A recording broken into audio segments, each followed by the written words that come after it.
Thank you for listening to We Have Ways of Making You Talk. Sign up to our Patreon to receive bonus content, live streams, and our weekly newsletter with money off books and museum visits as well, plus early access to all live show tickets. That's patreon.com/wehaveways.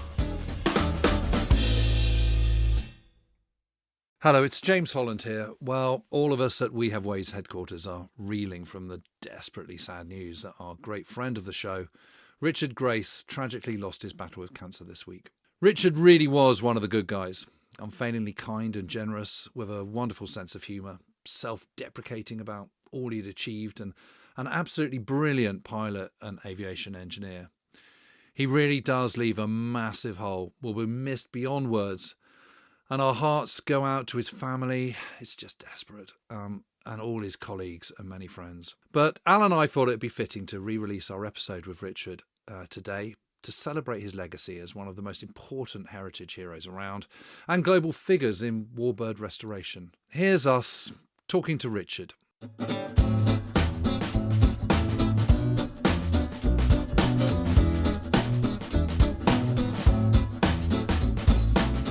Achtung, Achtung, or should that be tally-ho, tally-ho? No, it should definitely be no, it should be, what should it be? Now, what did you say? What would you say if you sort of said bandits at Angels 16? I don't know. It'd be something like that.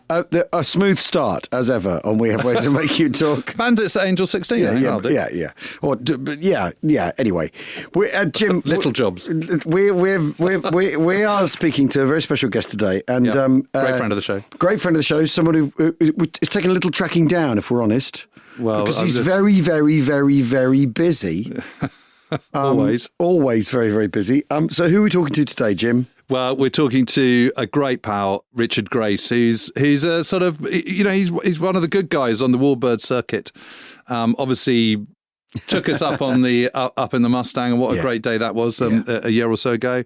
Yeah, and I kind of like the idea of an occasional series called Heritage Heroes. People who are keeping the flame alive. Come on, Heritage Heroes. Heritage Heroes. We have to give it the Warbird legend. Yeah, exactly. Richard Grace was a heritage hero. So, Richard, before we descend into our usual drivel of poor voices, the simplest question, I suppose: how come you've ended up? Looking behind you, the photographs of the aircraft behind you, how come you are... Well, I didn't have a choice. I would love to have done something else, but, just couldn't. You'd love to be an accountant. Yeah.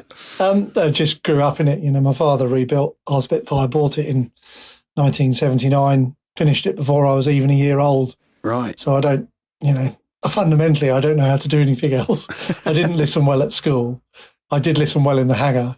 So, I guess that's sort of, I certainly in my mind was never going to do anything else. Yeah, right. So I guess it's certainly something you've got to be, I'm going to say, absolutely transfixed on to get anywhere, because this oddball knowledge that you need to do what I kind of do is something that you only get through not having any mates.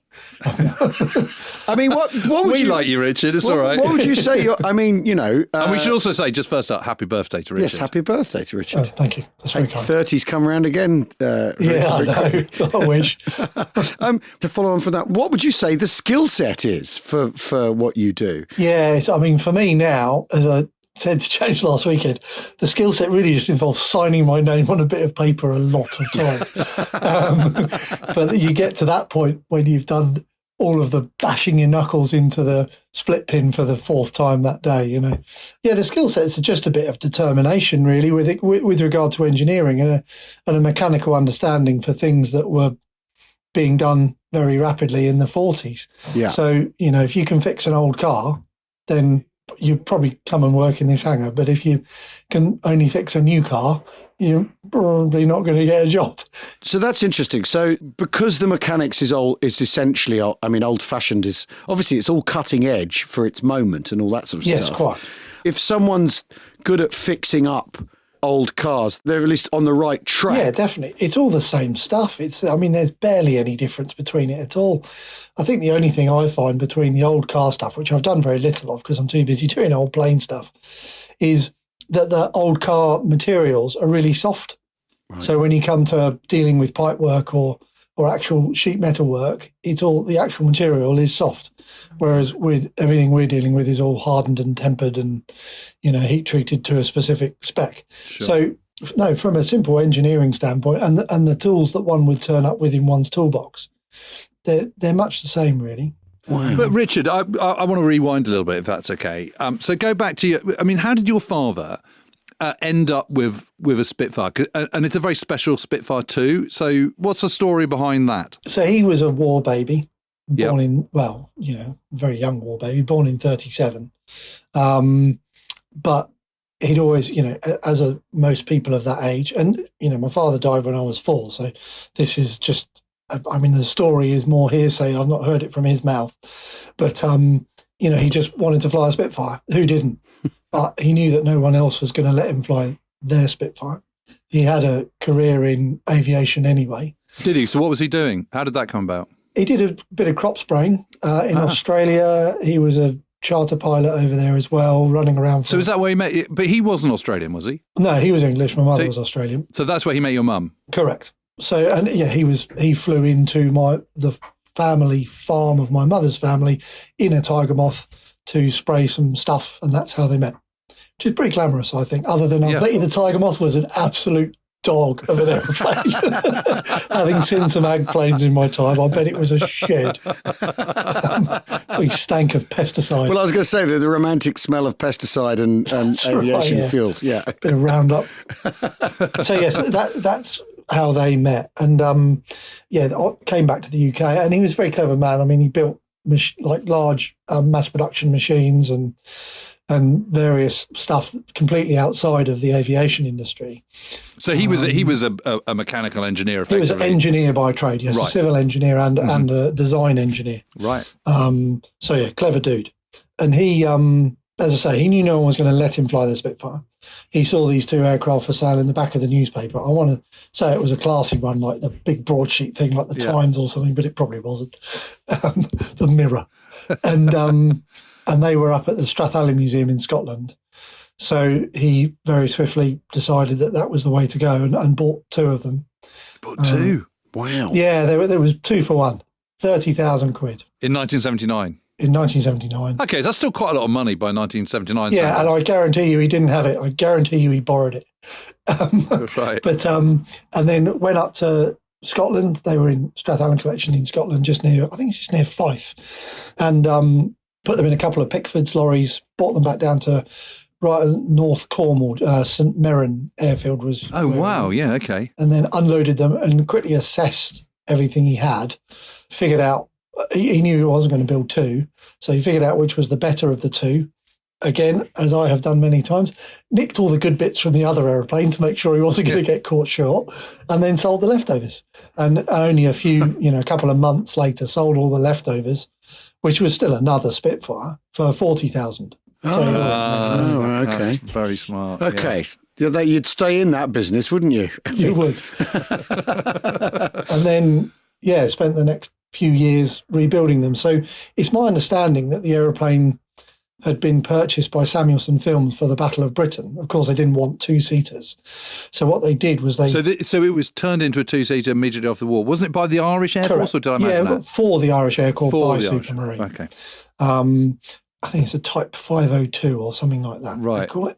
So it was a complete aeroplane, and it was then had all the innards stripped out of it, all of the systems and everything, and put into boxes, because if one needs a gear selector quickly, you don't want to have to go and pull it out the aeroplane. You want it just in the box. Yep. So, of course, it's the age-old hilarious story that I quite like from the Battle of Britain film, in that there was a load of Spitfires and Hurricanes and a load of Bouchons. I think there was 28 Bouchons, and I know you chaps don't necessarily like Bouchons, and I apologise for even saying the word, but I quite like them. There's a certain appeal to them, and this is the appeal. So the Bouchons, of course, being Bouchons, remain serviceable throughout the entire filming. They had a couple of spare Bouchons, which they thought they'd need from Spain. But, of course, on day 2 of the filming, they bent the first Bouchon, and I think on day 5 they bent the second one. So there were their spares. Same with the Spitfires. They thought they were going to be able to have all these Spitfires flying, and they would need spare parts from other Spitfires. But, of course, probably on hour 1, the first Spitfire didn't work. Yeah. So then they were just burgling bits out of that Spitfire forever, and mercifully ML407's stuff never got touched. So when my father bought it, it was essentially the shell of an aeroplane with all of the parts in boxes next to the aeroplane.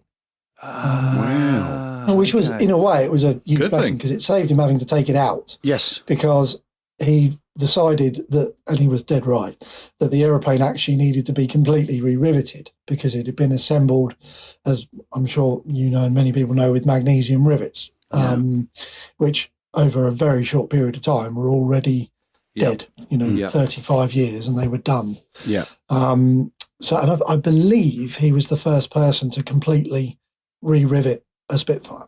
And there's sort of something like 1 million rivets or something. I dread to think. I did. At one point, I thought when I was a young man that I was going to count them all just to have the number, but I couldn't be bothered. Sorry. The pub was calling. But it is not a small undertaking. I think fair to say that. And at the time, he was definitely a real pioneer because people just thought he was bonkers. They were still flying around in these only relatively young aeroplanes. And here's this farmer from Cornwall, as they used to refer to him as, who's decided he needs to completely rebuild one because he somehow knows better. But actually, 40 years on from his original restoration, is still going strong. Structurally, we have no issues really. That's amazing. Touch wood. So it's basically exactly the same aircraft as it always was. Absolutely, and it's pretty unique in that back then it wasn't. There was no point in this. I'm going to come up with a polite word for it. I'm going to say reconstruction. Let's say reconstruction, making an aeroplane from nothing. There was no need because the aeroplanes were still around. So you just take a complete aeroplane, take it apart, and put it back together again. And these days that really separates the earlier restorations from the new ones because actually you are, well, I need to be careful what I say because your listenership is such they might all hate me. Well, no, the programme I did narration for about Biggin Hill was called the Spitfire Factory. And the reason I would argue that it's called the Spitfire because they make Spitfires there. They do, make them. Yep. They make them. And we've got one next door now. One of my mates has just picked his Spitfire up and it's actually got quite a lot of original stuff in it, in all fairness. But they're lovely. It's a brand new Spitfire. Yeah. What a great thing. But I don't know, to me, I've flown both, and when you're flying it, it doesn't feel like a Spitfire. It does. Does it not? That's but really it doesn't. Like in my head, it doesn't. It flies exactly the same. There is no discernible difference. It goes up the same, goes down the same, goes along the same. But we're talking like a CD vinyl thing here. Yeah, that's right. It is. That's a really good way of putting it, actually. It is like listening to the vinyl of something and you think, it's really good, isn't it? But if you recorded that vinyl and put it on a CD, it wouldn't be the same, would it? That's really interesting. You can make a loaf of bread out of mud. But if you bite it, it's still mud, isn't it? It's not a loaf of bread.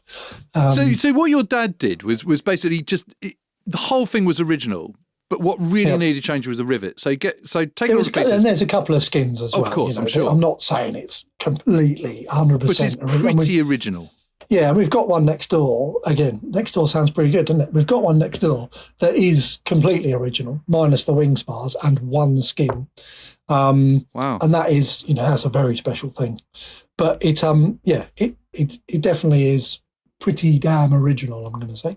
And what about the engine? What did he do for the engine? Oh, long since gone. Right. So when he restored it, we found a fuel bill the other day actually that we framed because I think in 1980, I want to say it was 88 or 89, avgas was 8p a litre. So one could easily use your Spitfire to get around the place. And that's exactly what he did. He just used it like I've got a little thing called a Vans RV7. It's like a little 2-seat thing that you whiz around the countryside and go from airfield to airfield. And that's what he was doing with the Spitfire. He was just using it every day. Really? Wow. What a lot. So how long did it take him to finish it? He started in 79, finished in April 85. Wow. But he did do loads of other stuff in between. I think that wasn't just riveting though, right? No. There was loads of, actual work, as I would call it, happened in between, and lots of buying and selling of this type of aeroplane. If you look up on the old, I'm just trying to think what the best website for it is anyway. These websites that wonderfully list the ownership of every aeroplane from build to now, you'll certainly see his name on a lot of Spitfires and other aeroplanes as a thing he bought and just traded straight on. Right, and that was to fund the rebuilding of the two-seater? Yeah, and just to fund life in general. Just one of those things that you do. And I mean, I still do much the same. There's no difference now. It's just the numbers are bigger. So you were 4 when he very sadly died, and then, but your mum rather brilliantly decided, well, hang on a minute, we've got the Spitfire. I'm gonna take on the mantle, didn't she? Yeah, good on her. And she already flew, so that helped. She had a thing called a Stomp, which is like a Belgian tiger moth, but 100% better. And she was flying around. I'm feeling some bad tiger moth vibe. De Havilland. I own a bit of a tiger moth, and if you get the right tiger moth, it's absolutely lovely. It's just there's only seems to be one right tiger moth, unfortunately. You have been up in a tiger moth, Al? You know what? I think I have, but I can't remember. I think I've done it. Never done it. I think I have, but I can't remember. I think I did it at Duxford, but I can't remember. Yeah, I never have. Yeah, it's a long time ago. It's a great thing to think about going up in. The act of actually doing the going up is not so enjoyable. But if you look at it and think, oh, wouldn't that be just wonderful across the British countryside in a tiger moth? But don't do it. You'll spoil it. Just stick to the Mustang. Yeah, that's right. Yeah, so she already flew. She didn't have many flying hours, but she already flew.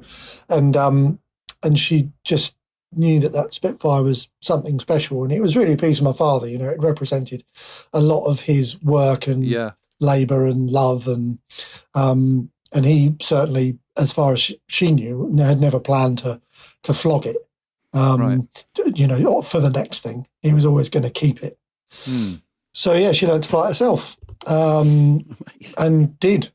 And was on the Warbird circuit for years, wasn't she? Absolutely. I mean, she was an absolute she soloed it in 1990, and then eventually quit flying in 2017. So nearly 30 years of flying, and she didn't really fly anything else. She only flew that. Yep. And the Stomp that we've still got. Oh, have you? Had that aeroplane longer than anything. That's amazing. So, although I probably am going to say, and you've got you've got a sister, haven't you? I think. I do have a sister. You got a sister. So, I mean, it must have been quite hard for your mum, kind of sort of bringing you two up and trying to keep things afloat. Oh yeah, definitely. A 4 and a 5-year-old kind of left on your own, surrounded by broken aeroplanes, because that's what happens. Just surrounded by broken aeroplanes and 2 serviceable ones. We had a Bouchon at the time as well, that she very swiftly sold to the old flying machine company, to the Hannahs. And that was obviously a godsend just after my father had been killed, because, we don't, and we still don't now, we don't have any money. Yep. We just got aeroplanes and stuff. And who would want money when you've got aeroplanes and stuff? So it's, definitely a daunting prospect. And there were unquestionably a lot of people that told her that she shouldn't be doing it because it's dangerous, and it's only as dangerous as you make it. That's my opinion. But but good on her.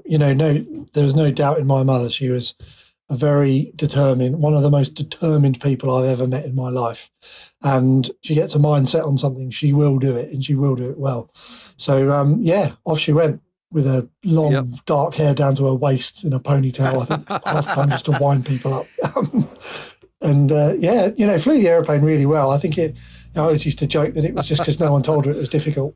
And she used to take it in and out of all these tiny little runways that I wouldn't dare go near. And did she, I mean, you'd say she wore her hair long to wind people up. Did she encounter sexism as well? All the time. Really? I was just, I can well it was relentless. Absolutely relentless. Even like in the past few years since she stopped flying, it was still the same. Oh, I shouldn't have been doing that. And she wasn't doing it properly because, she's a woman and she can't. And I mean, it was just, I've flown with her, and she was, honestly, she has a really good pair of hands as a pilot.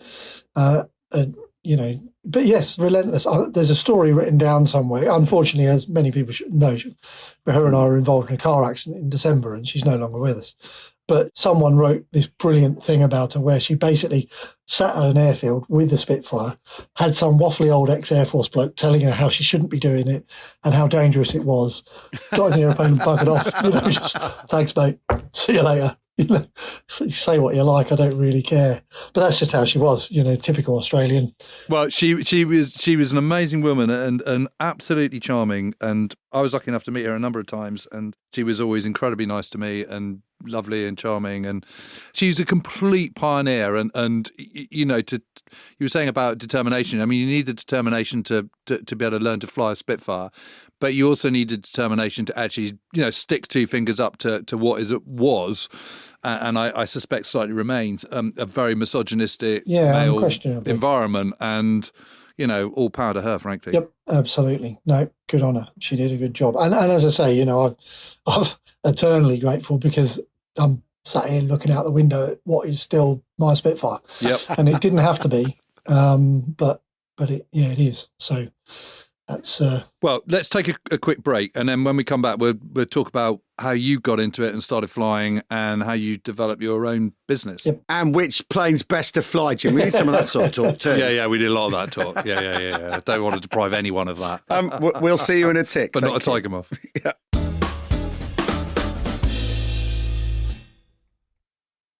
Ryan Reynolds here for, I guess, my 100th Mint commercial.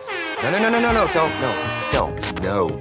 I mean, honestly, when I started this, I thought I only have to do like 4 of these. I mean, it's unlimited premium wireless for $15 a month. How are there still people paying 2 or 3 times that much? I'm sorry, I shouldn't be victim blaming here. Give it a try at mintmobile.com/save. Whenever you're ready.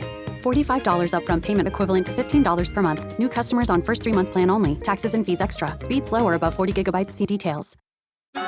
I'm Marina Hyde. And I'm Richard Osman, and together we host The Rest is Entertainment. It's your weekly fix of entertainment news, reviews, a splash of showbiz gossip, and on our Q&A we pull back the curtain on entertainment and we tell you how it all works. We have just launched our Members Club. If you want ad-free listening, bonus episodes, and early access to live tickets, head to therestisentertainment.com. That's therestisentertainment.com.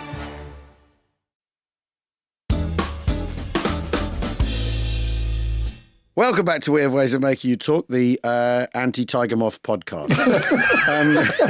anti-Tiger Moth, anti-Bouchon podcast. Yeah. No, we're not anti-Bouchons. just like to keep them in their place. That's all. Absolutely. We're talking to Richard Grace, who's been Warbird legend, taking us through life as a Warbird legend. And a heritage hero and legend. Yes, I mean, you know, some people in their teenage years would go, I want nothing to do with these aeroplanes. I'm going to be an accountant. I want a normal. There's a bit of that. Right. Oh, okay. It did happen. Oh, right. Because you do get sick of going to air shows every single weekend when you're a kid.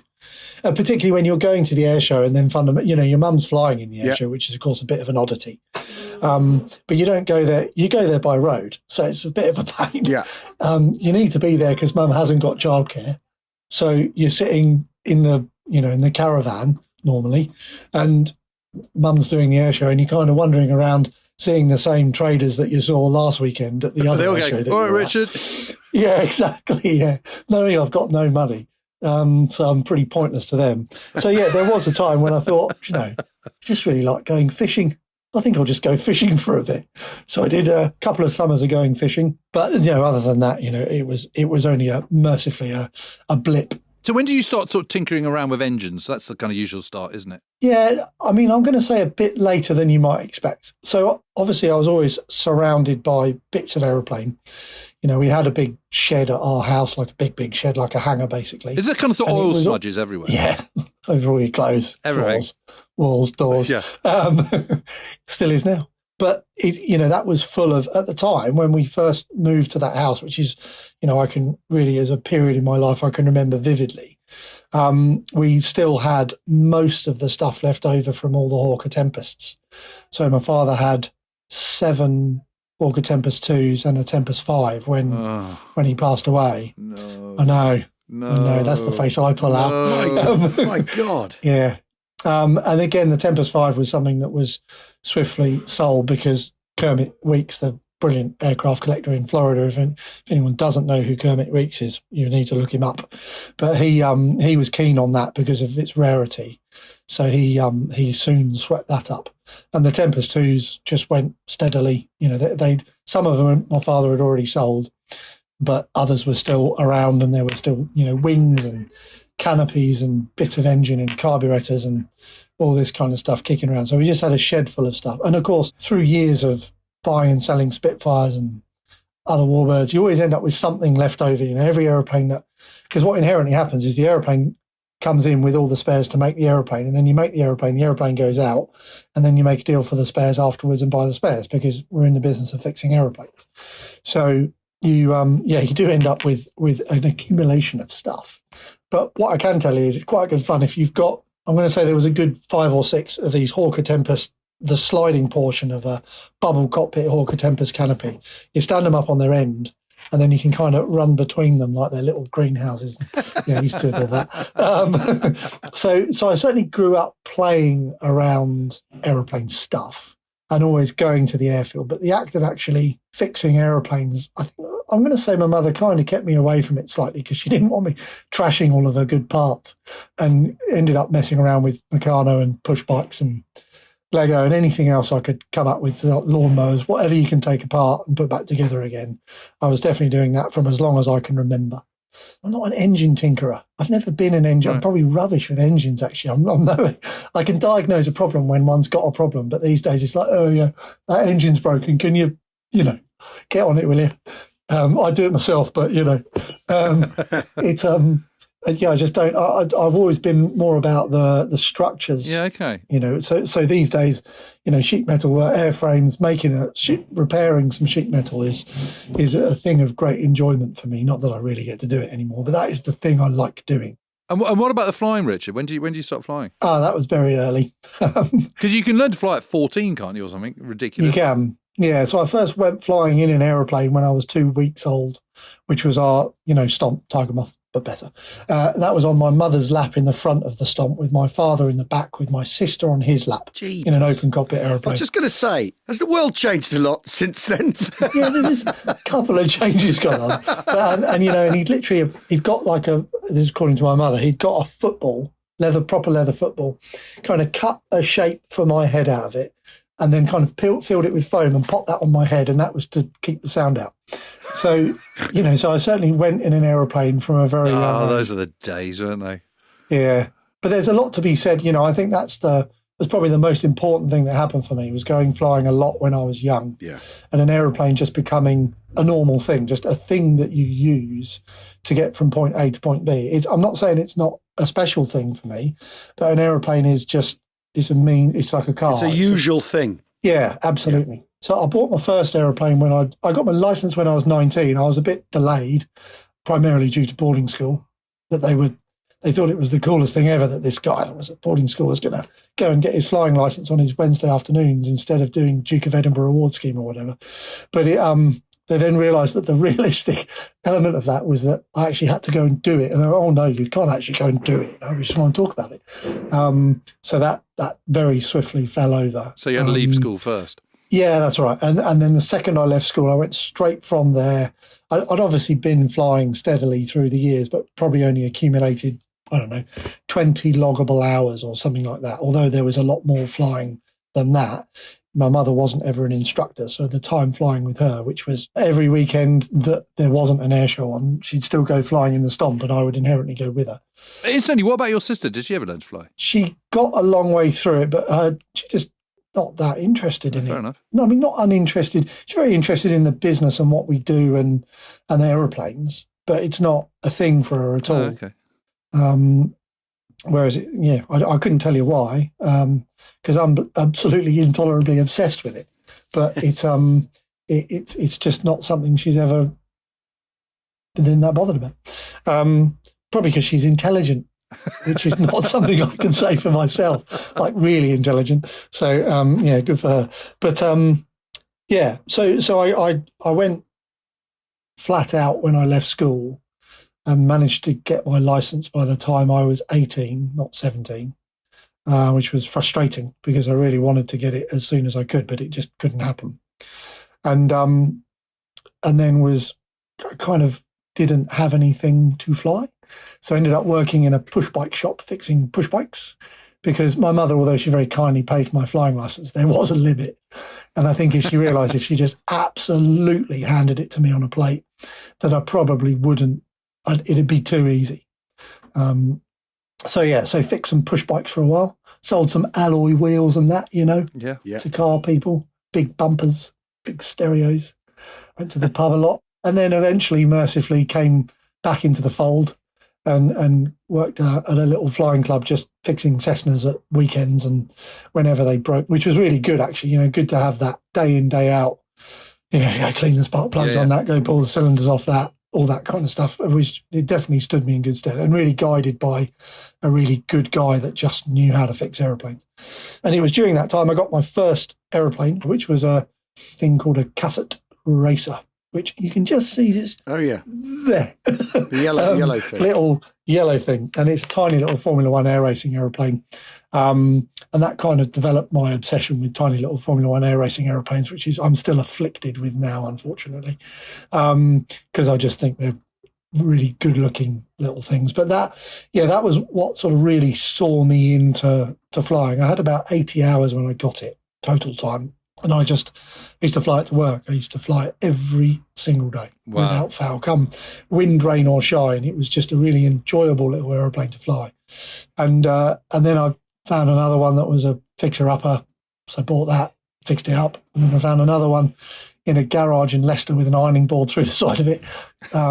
So I fixed that one up too. And I've still got another one now next door that needs fixing up. So yeah, that was the sort of first aeroplane I properly restored, if you will, in that it was a flying aeroplane.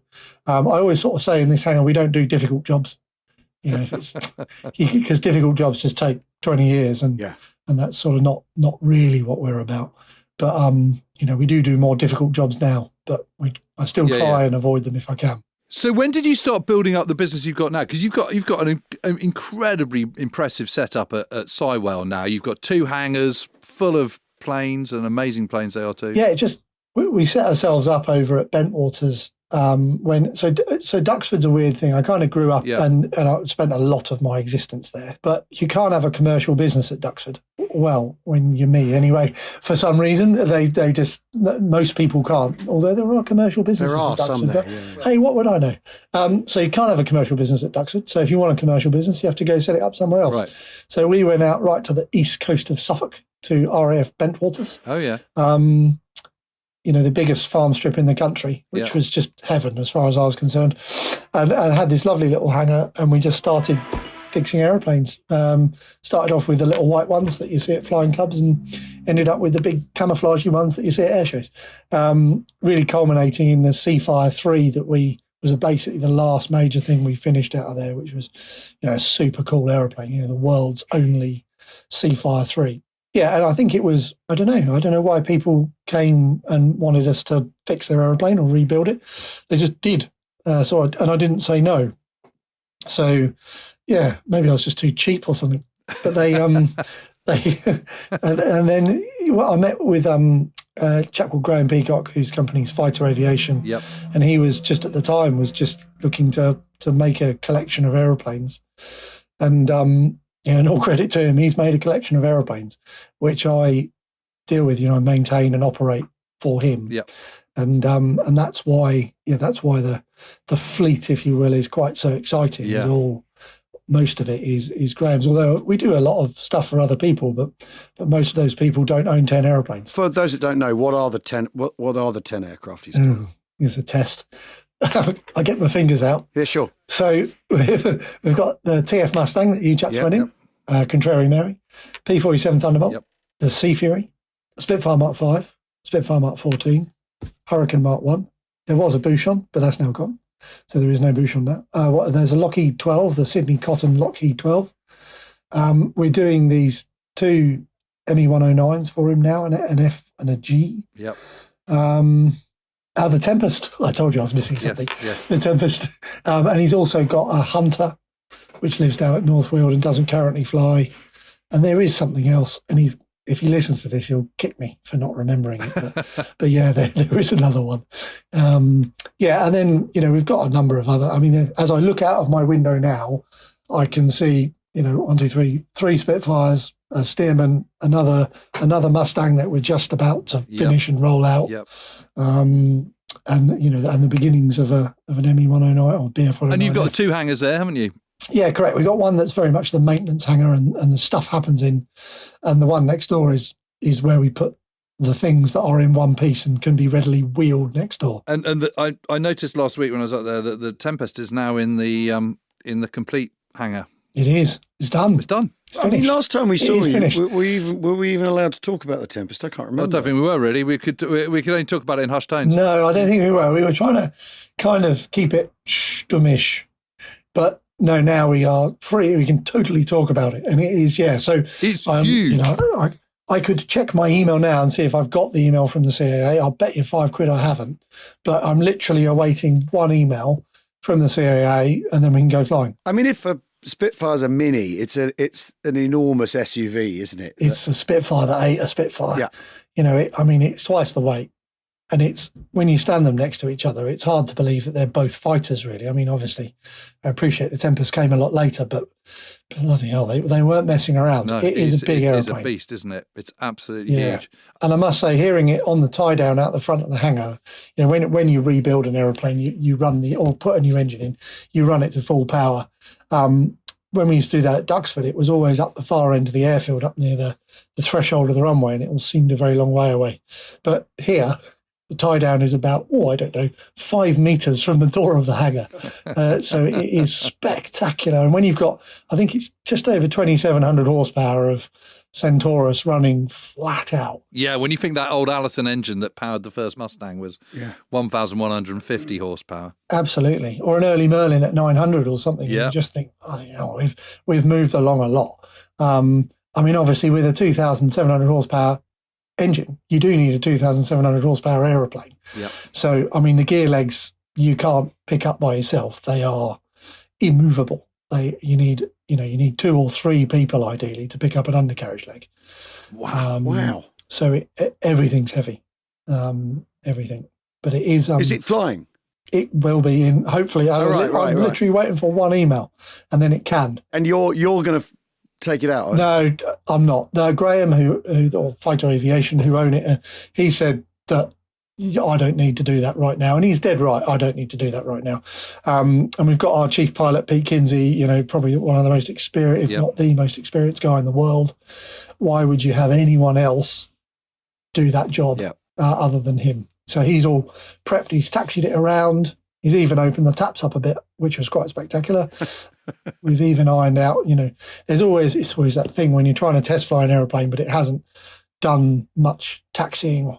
Is it you drag the guy up from Kent or wherever he's come from, put him in it, go right, off we go, and he taxis it out, and the brakes don't work or something. Yeah. So we've got over that bit, and we know it'll get to the end of the runway, and we know that when he opens the throttle, he'll get all the power. So no reason it shouldn't go flying. Wow. Yeah, what a day that'll be. Well, it could be this afternoon, presumably. Could be. It's not impossible. Yeah. Nice day. Yeah. So come on then, favourite plane? It's a real toss-up.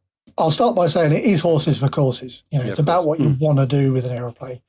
But I just can't see a way that you can find a better flying aeroplane than, not what you're expecting me to say, than a Sea Fury. It is an amazing. It's got its problems, and that's why I say it's horses for courses. If you just want the best flying aeroplane there is, in my opinion, of what I've flown, it has to be the Sea Fury. What, for power, manoeuvrability, everything, climb ray. I mean, but just the handling of it's one of those things. We need a 2-seat one. I know they do make them, but if we had a 2-seat one, I could show you. But it is unbelievable that an aeroplane will handle so nicely at 150 knots and equally nicely at 410 knots. Wow. It just doesn't, it's finger and thumb, just like a Spitfire, but with this huge speed range. Probably 100 knots bigger speed range than a Spitfire, maybe not 100, but 100 knots bigger than a Spitfire. It's a staggering piece of kit.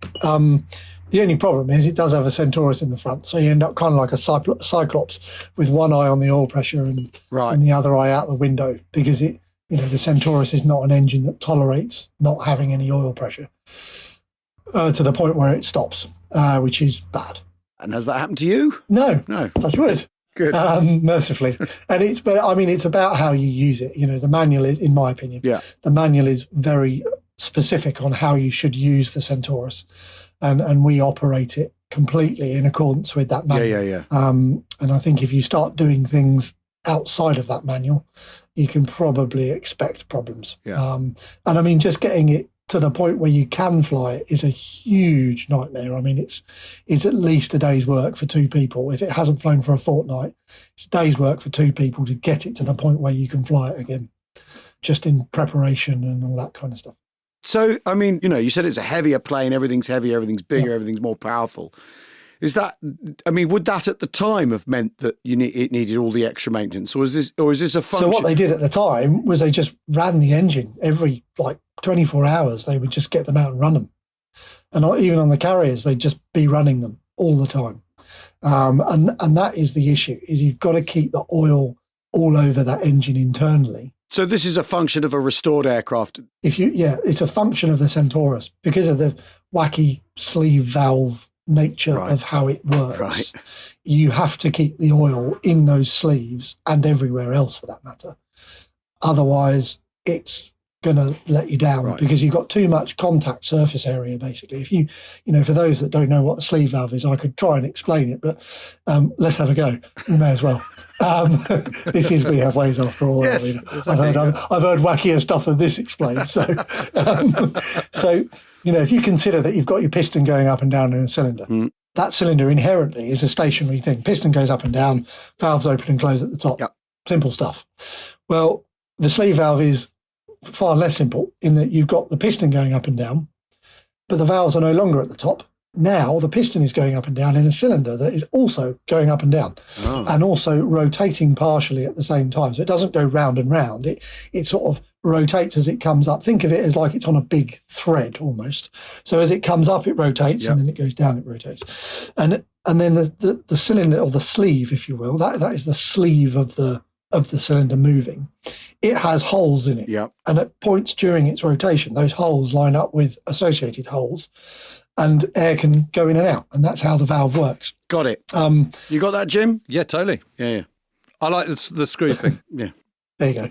It's such a handsy thing, though. And for a podcast, a handsy thing is a bit rubbish. No, I think we've got even without your handsying, I think we've got it. So, but if you consider now, all of a sudden, we're in a cylinder, think of a 2800 or something like that, probably the most rugged and reliable World War II era aero engine that I can think of. In your cylinder, you've got a small oil flow being delivered only to the rockers. Yep.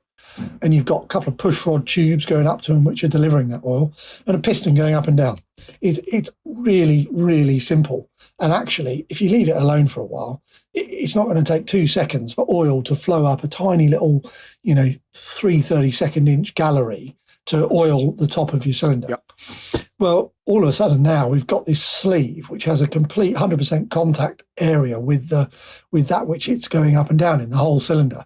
So if you don't get oil in there, it gets hot in 2 seconds and it will seize. It's got so much surface area that it will literally bind up. And that is the primary issue with the Centaurus. But the trade-off is the horsepower, the sheer power of the engine. Absolutely. And the total is completely maintenance-free.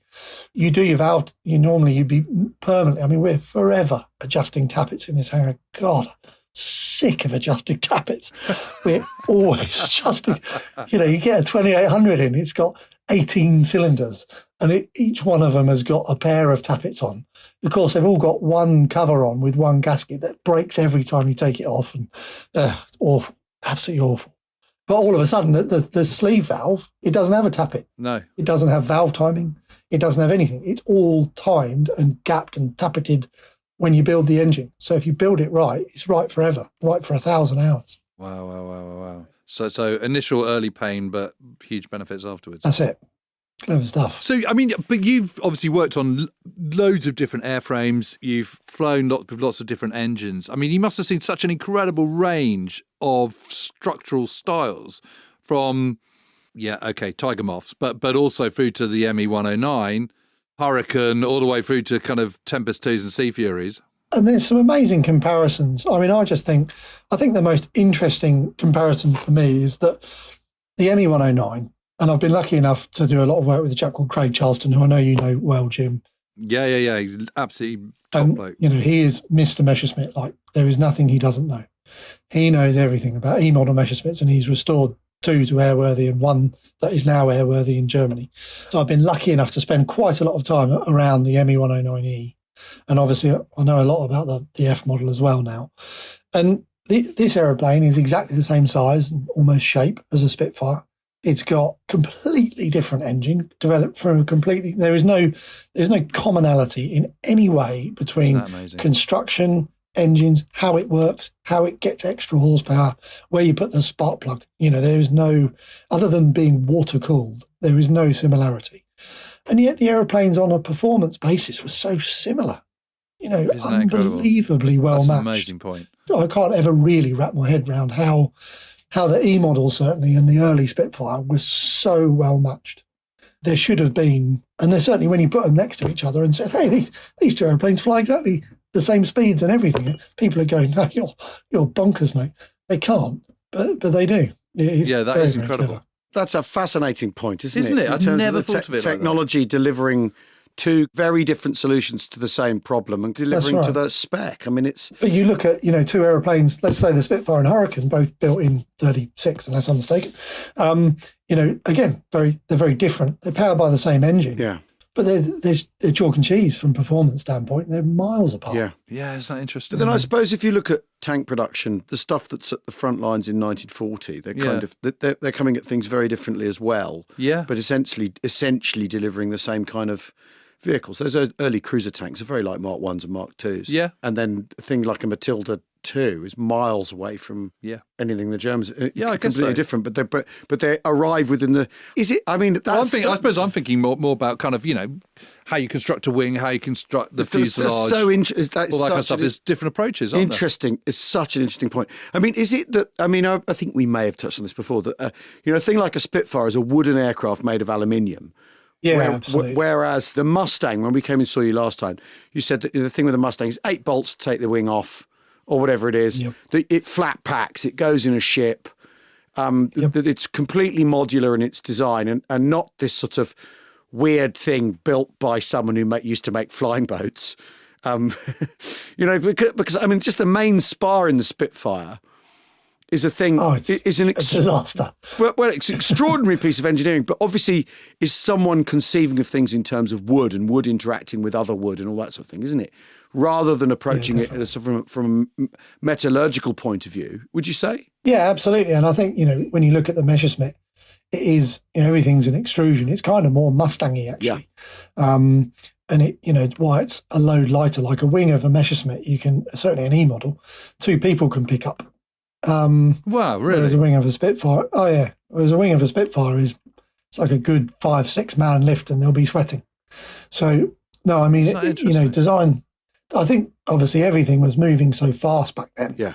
From moving from externally braced biplanes and swiftly onto to monocoque fighters, monoplane monocoque fighters. I guess there's a level that the changes came so fast that the engineers couldn't keep up with it. Yeah. I always look back and think of the design, like, was there someone sitting in a design office just drawing pretty airplanes on a piece of paper and then just hand them to some poor chap with a slide rule and go, oh, God, here we go. Here's Jeff's little shiny design again. Well, I mean, how on earth are we going to make the wing not fall off? I'd say the Westland Whirlwind falls squarely into that. I mean, it just looks like a hot rod, doesn't it? It's like, it does. I'll stick 2 big engines on it and 4 cannon in the nose and it'll look swank. It's an aeroplane someone should restore. Well, someone's building one, isn't that? Aren't they? Is that right? No, there's a Whirlwind project. There is a Whirlwind project. They've been sort of tickling me up on Twitter because I love the Whirlwind. I love the look. Great aeroplane. Really amazing looking aeroplane. Incredible thing.